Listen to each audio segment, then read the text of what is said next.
છે, આ મારો ફેવરેટ છે. આના અંદર બધા કલર છે. પછી આગળ શું બોલું તને ખબર? આના કલરથી ડ્રોઈંગ કરું છું.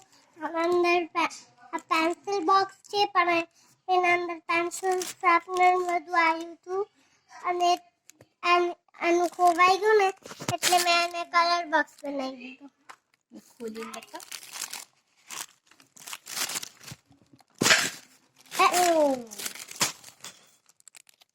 અરે યાર, નાઈશીના તો બધા કલર્સ ખોવાઈ ગયા. ઓકે,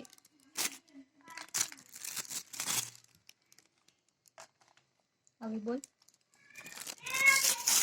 આ મારા બધા કલર્સ છે. આના અંદર શાર્પનર છે, વ્હાઈટ કલર છે, પડી નીચે પડી ગયો.